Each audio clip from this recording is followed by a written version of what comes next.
Building trust with your audience. Super crucial, super important. We've been talking about this all day. If you lose the trust of the audience, that is like the worst thing that can possibly happen in this digital age.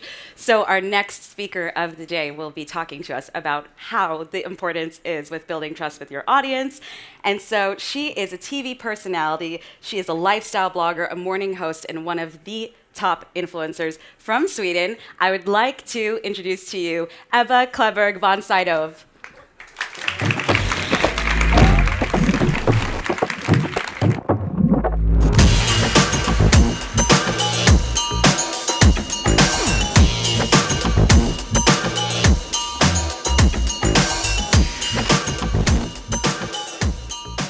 So this is just ridiculous, but this is making me so nervous. So I have to kind of be in control of everything. You're all the way back there. I'm back there. Yes? So I'm sitting in the back, thinking to myself, listening to John's excellent speech, just thinking like, why don't I have this non-existing marketing department making me these fabulous slides for Ping Festival? Because I just don't. I mean, I truly don't have a marketing department. Are there any other influencers here? Also being like that? Yes, yes, yes. Also knowing what it's like to actually be CEO, marketing department, head of sales, and pretty much everything. Also including making your own slides. Yes? Yes. So I'm sitting in the back thinking to myself, this makes me nervous. And this is me used to having like 1 million viewers. And a camera, where's the camera? There. That's fine. Doesn't make me nervous at all. 100,000 followers seeing my updates. Doesn't make me too nervous either. I mean, I do, with the new cruel algorithm, actually sit there. It makes me pretty nervous. I do actually have to confess right away, I do delete posts if they don't get enough engagement in the first 8 crucial minutes. Maybe that's a bit nervous. Maybe. And also then I'm thinking like, there are 700 of you here. 700 likes is actually pretty bad. So, would you all just stand up and take a deep breath with me? Maybe it makes it a bit better. Okay? 1, 2, 3. Thank you. You can sit down. So, coming here asked to talk about trust. I've been thinking about this for the past weeks, and I think it actually all came to me last week when I was interviewed by 2 young journalists, 2 very cool feminist journalist students from Gothenburg. They came up to Stockholm to interview me actually about trust. So I asked them about their thesis, and it was, when did journalists become influencers? And what has changed? And what happened to the trustworthiness and credibility? And I figured that's kind of what we're talking about here today. So at first I started to ask them, what do you define me as? Am I a journalist or an influencer? Someone said journalist right away. What would you say? Influencer, yes. Well, and I asked them, of course, about their definition of this. And they said that journalists, their work is to try to be objective. And influencers, their work is to be subjective and to give their view of life and reality. And also that influencers usually has built their platform up on mainly or just 100% social media platforms. So after having a bit of discussion, we agreed that I am a journalist and an editor with the right to call myself an influencer. And then again to the question how my work has changed with becoming an influencer. Because I was, after all, a journalist here. 15 years ago, when I was the editor-in-chief of Veckorevyn, that's actually pretty much a younger version of me. when I was 24 and a very young and very self-secure version of myself taking over Sweden's largest magazine for young women. I actually was happy to hear that we have radio DJs coming here later tonight, because I also started out before that working as a radio journalist and as a music editor. And also when coming here today, looking back at my career a little bit and when talking to these journalists, I thought about the common thread in everything that I did. And the common thread is pretty much that I always was behind the scenes and also in front of the camera. I was always the producer, the editor-in-chief, but also the host and on stage in front of the camera. As an editor-in-chief also of Expressen's weekly supplement, it was the same thing. I think I started out as an editor-in-chief, and one of my first jobs was actually to cast a good fashion columnist, and I casted myself. I mean, I was very much 23. And then at 26, I started working with television. I left paper after having worked with that for about 7 years. My last job in the paper business being editor-in-chief of the digital, the online version of Veckorvin magazine, which was of course then seen as like, you know, we were sitting in the small office, if you know what I mean. But all the way through this, I never let go of my blog, and I never let go of the fact that I wanted to work both behind camera and on camera. So when I started working for television, my first job was to cast a host for the royal wedding of Victoria and her personal trainer. And after a few weeks, I ended up very much 26, casting myself as a host. You see a pattern, and yes, the pattern continued at SVT at Go'kväll, where I was editor and developed a new Saturday format of the early evening show for SVT, also being a producer and a host. And this was also at a time when the influencer business wasn't what it is today, so it wasn't as easy, and that has kind of been my struggle through my career, because it's not always easy to be a control freak, or I mean, it must be easy, right? Because you control everything. But you know, the fact that you actually want to do both has been quite a struggle. Then I founded 3 years ago Säker Stil, the style platform, with my colleague Emilia de Porrette. And this was kind of the first job, I think, where it was fine to be an influencer. And 3 years ago, no one raised their eyebrows if you wanted to do both. With Säker Stil, we founded a fashion and style platform that was actually just pretty much like we heard John talk about before, how an idea and how a movement is actually more important than a brand. Because this was founded when we both had our first child, Emilia and I, and we were in one of those phases in life where you kind of get lost. And we got lost fashion-wise, which happens, you know, when you become a parent, sometimes when you get a new job, sometimes when you get older, sometimes when you have a certain birthday, which I have coming up in 3 years.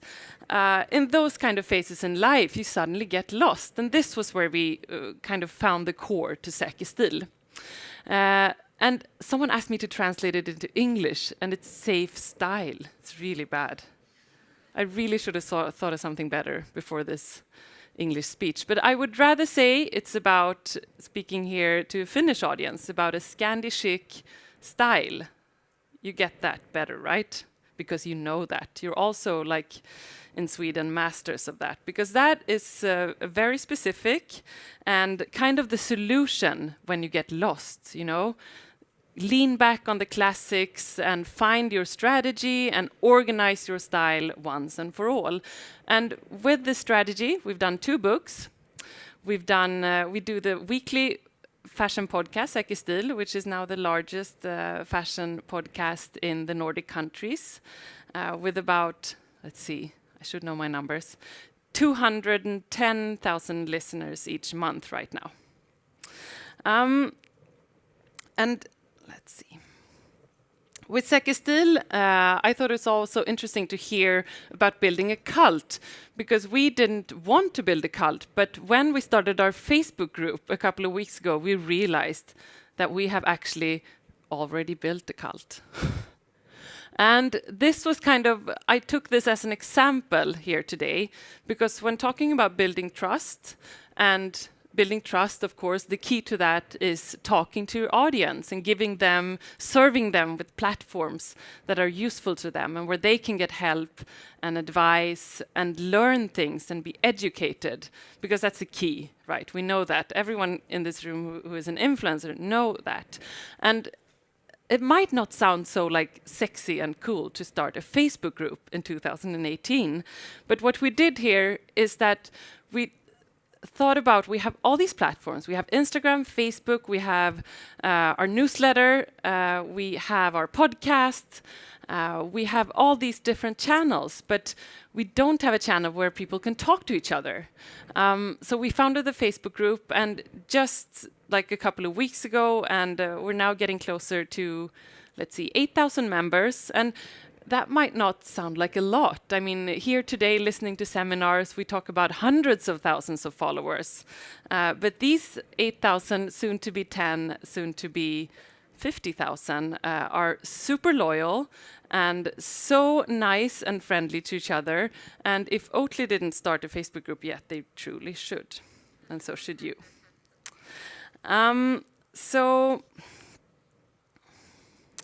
Also talking about Säker stil, I just wanted to mention, because today we're all talking about GDPR, yes?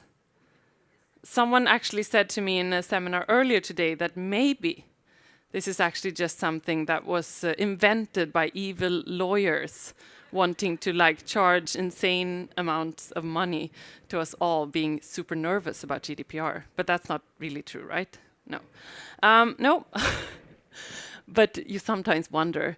But with GDPR and with all the social channels being owned by bigger companies, and with the big discussions about who owns your material, I think a newsletter that actually works is so worth mentioning when talking about building trust.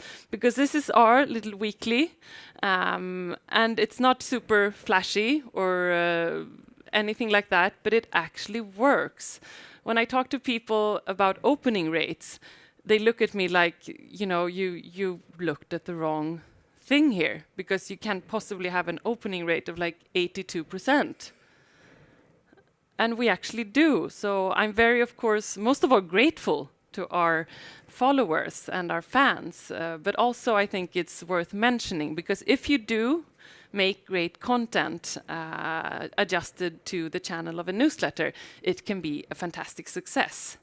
With that said, measuring success with happy readers who actually open that newsletter, right? Yes.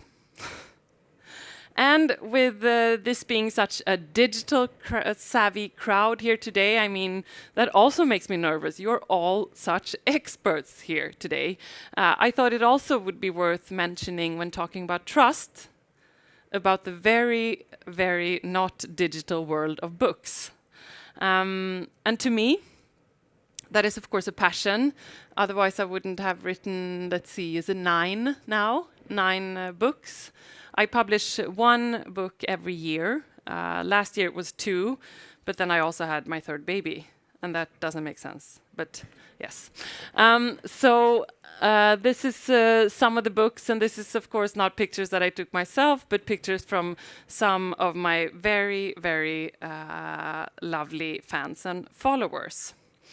And looking at this, the books, that, of course, is the core in many things that I do.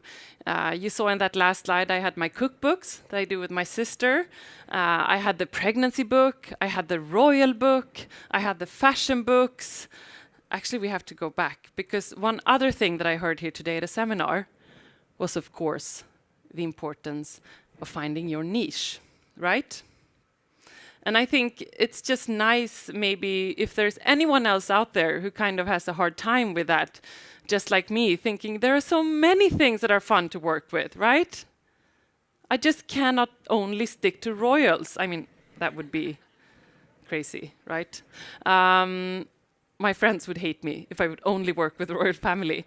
But apart from that, like not having a niche or actually being a bit broader, I think that can also be a niche as a lifestyle brand today.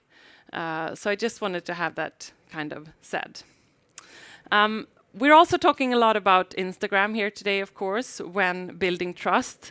So I just took a screenshot of my, let's see, that's actually the most engaged, that's from my personal statistics page. That's just like a screen down from this morning of my most engaging posts. Anyone surprised? Should I have a fourth baby? Yes, yes, no question about that. And what's interesting is that we heard John say from Oatly that Instagram is not a picture platform. I, of course, very much disagree. But also, do I agree? Because what I see, which is actually very nice in a world where everything is supposed to be so perfect on Instagram. I mean, it's so stressful. It keeps me, if I'm not awake at night by my 13-month baby, it's actually Instagram that keeps me awake. It's terrible. Yes? Yes. But then it kind of makes me a bit happy that one of the most engaging posts is the one where I'm sitting in a meeting with a new book contract, with a baby that looks very much at peace eating right there. But that is one of those moments where it's just like, you know, he's been screaming for 20 minutes and the only thing I could do was to feed him, to keep him quiet. And I was a little bit open about this, and I wrote about this in my blog, and I posted this picture, and it gets so much engagement, and that makes me happy.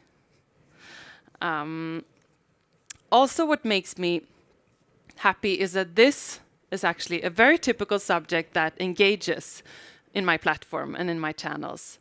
The work-life balance, the not so pretty sides of being an entrepreneur, woman, mother, friend, and sometimes feeling like you're crap at all of the above.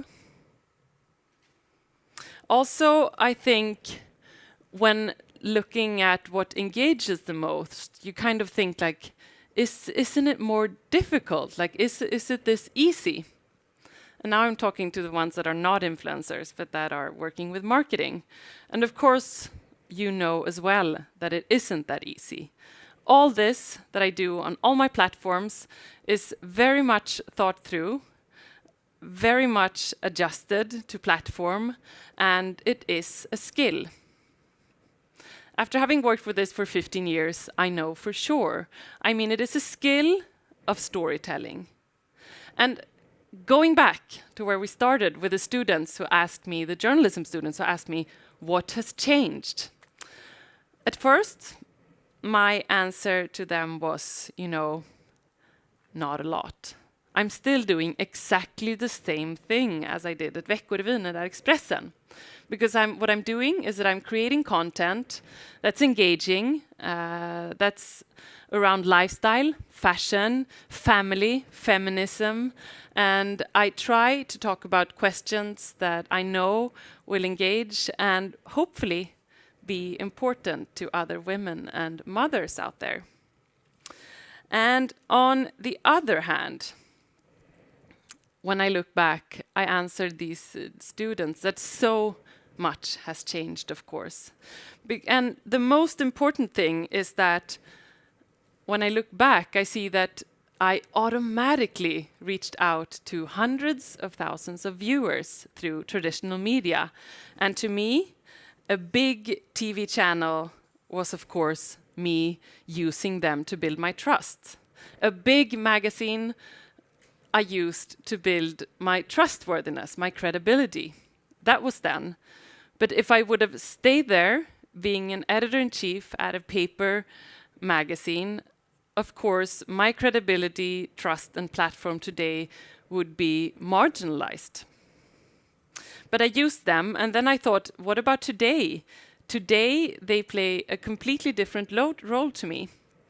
Being also working, having worked as a news anchor at the biggest morning show in TV4, I would say, since no one from TV4 is here today, that I used them. I use them today to spread my message and to remind people of my platforms and my channels. Might sound a bit like not as a very nice colleague, but it's very true actually. And also what I find that traditional media constantly overrates when I go there to work is the value of a great production. Because today I can't seem to understand that big TV channels, big media houses, big magazines online still overrate great quality. Because every day, great content beats great quality. I mean, that said, it doesn't have to, I mean, it can always be both. But I think to me, that's one of the things that I constantly try to tell people. Also, what changed, of course, is, as we know, the constant demand for new content, the thing that keeps us awake at night. And today, talking about trust and Instagram, I hear so many, I talked to a few of you today, I hear so many colleagues in the business talking about the downsides of the new cruel algorithm and how organic reach is decreasing and your business model is falling apart and you don't know what to do. And I try actually being an optimist, or I am an optimist, to look at that in a different way. And doing that, I think it's very important for all the influencers in the room to actually do our homework. Because all the colleagues that I met that talked about this, they didn't necessarily read up on the algorithm. And they didn't necessarily keep track of all, those exact 8 minutes, the engagement, the comments, what you need to do to kind of keep track of your statistics, to post at the exact right time, which for me is Monday night at 9:30 p.m. And to always check your posts and to always evaluate and have a clear strategy. Of course, a strategy that you can throw out the window any day when you just want to post 4 posts because you've had this inspirational day or whatever. But you need to do your homework. And the last thing I would like to say, having 3 more minutes, is also something that came to mind when being asked to talk about trust. And that is the difference between fans and followers. And to me, that is just something that is top of the agenda and should be for us all. Because I would any day rather get 10,000 new fans than 110,000 new followers. So what's the difference? I can only speak for myself, but I think, followers, it sounds like, what do you say? Like a herd of, I'm very Oatly inspired here, like a herd of cattle or something, right? Followers, they just sound like they walk in the same direction like zombies, and I can see this big picture of a concert or something. So it's just like this big movement. And that is not my business model, because my business model is rather fans. Fans being a word much closer to friends, right? Family, to those people who actually are loyal to you. And me having 100,000 followers, what makes them different, I think, and I hope, is that very many of my followers are actually true friends and fans, because they followed me for ages. They followed me all the way through Veckorvin, through ups and downs of my life, through my single years, having babies, not having babies, and those kind of big decisions in life. And I also feel like I am kind of friends with them, which might sound silly. I was asked at a seminar this morning, do you answer comments? And to me, that is just like a crazy question, because that is my core business. That is what I do. That is my work. That is what I tell my husband when I sit at night in the sofa, watching Netflix over there, sitting with my phone.